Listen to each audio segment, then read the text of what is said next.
سەرپەرشتیاری ئیدارەی سربەخۆی سۆران لە ڕۆژی ئاڵای کوردستان لە نێو نەخۆشخانەی فێرکاری ئاشتی هێڕش دەکاتە سەر لایەنە ئیسلامیەکان و بەوە تۆمەتباریان دەکات کە دژی ئاڵان و هەڵمەتیان دژی ئاڵا ئەنجام داوە. ئەمە لە کاتێکدایە ئیسلامیەکان شان بە شانی ئاڵای حیزب ئاڵای کوردستانیان لەسەر بارەگاکانیان هەڵداوە و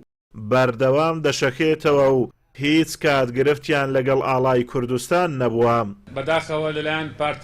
پارتە ئیسلامیەکانیشەوە کار بۆ ئەوە دەکرێتن کە ئاڵای کوردستان یان سرودی نیشتیمانی کوردستان لەگەڵ بەها پیرۆزەکانی ئاینی ئیسلام یەک ناگرێتەوە، بۆیە ئەوانیش زۆر جاران هەڵمەتێکیوان دەست پێ کردووە کە وا لە خەڵکی ئێمە بگەینن کە هەم ئاڵا و هەم سرودی نیشتیمانیش لەگەڵ بەها پیرۆزەکانی ئیسلام یەک ناگرێتەوە. ئەم لێدوانەی سەرپەرشتیاری ئیدارەی سربەخۆی سۆران ناڕەزایی لایەنە ئیسلامیەکانی لە ئیدارەی سۆران بە دوای خۆی داهێناوە و دەڵێن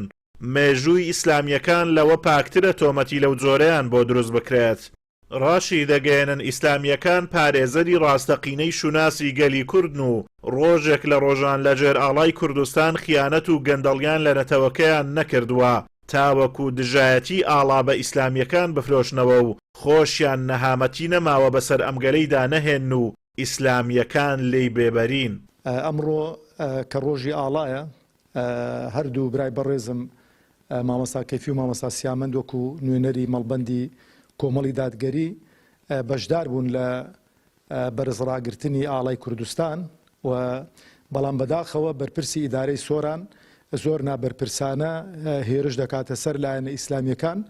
گوایە لایەنە ئیسلامیەکان دژی ئاڵای کوردستانن و هەموو خەڵکی کوردستان دەزانێتن کە تاکە لایەنێک کە خیانەتی بە ئاڵای کوردستان نەکردبێ لایەنە ئیسلامیەکانن بە هەموو لایەنە ئیسلامیەکانەوە. لەبەرەوەی بەڕاستی مێژووی ئیسلامیەکان لەوەی پاکترە کە تۆمەتبار بکرێن و دیارە چێ خیانەتی بە ئاڵای کوردستان کردووە، چێ لە ژێر ئاڵای کوردستان خیانەتی بە میلەتی خۆی کردووە و خۆی فرۆشتووە بە وڵاتە دراوسەکان و شەڕی یەکتریان کردووە و خیانەتیان لە پارچەکانی دیکە کردووە. لەبەرەوە بەڕاستی ئێمە زۆر نیگەرانین بە ئەو جۆرە لێدوانانە، چونکە ئینسان کە بەرپرسی ئیدارەیەک دەبێت بەرپرسی هەموو لایەک بێ و دەبێت بە هەستێکی نەتەوایەتی معاملە بکاتن و ئێمە کە لە حکومەتیش دانین و معارەزەشین، بەڵام لەبەروی خۆمان بە خاوەنی ئاڵاکە دەزانین ئەمڕۆ بەشدار بووین، بەڵام بەداخەوە بۆ قسانەی و ئەگەر بەڕاستی داوای لێبوردنیش نەکاتن ئێمە بە شێوازێکی دیکە هەڵوێسی دیکەشمان دەبێتن و لە ڕووی لە ڕاگەیاندن ئەوانەشەوە و حتا ئێمە لە محکەمە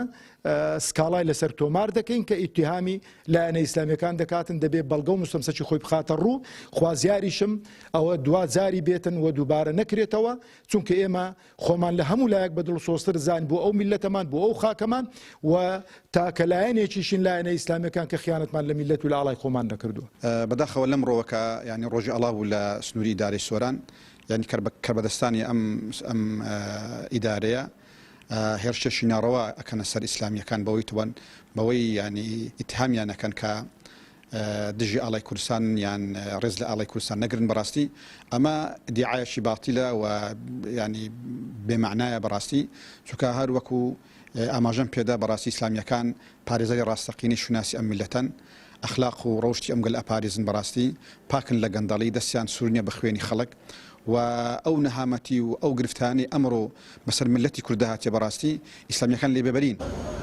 ئەوەی ئینتیمای نیشتیمانی لە لای هاوڵاتیانی هەرێمی کوردستان کاڵ کردوتەوە و ئاڵا و ڕەمز و پیرۆزیەکانی لە بەرچاوی خەڵکی خستووە، ئەو هەموو گەندەڵی و نادادی و چینایەتی و نەهامەتیەیە کە لە پەناو ژێرسێبەری ئەو ئاڵایەدا لە سێ دەیەی حکومڕانانەوە بەسەر خەڵکەکەدا هاتووە و لەلایەن دەستەڵاتی سێ دەیەی ڕابردووی هەرێمدا ئەنجام دراوە، نەک لەلایەن ئیسلامیەکانی کوردستانەوە.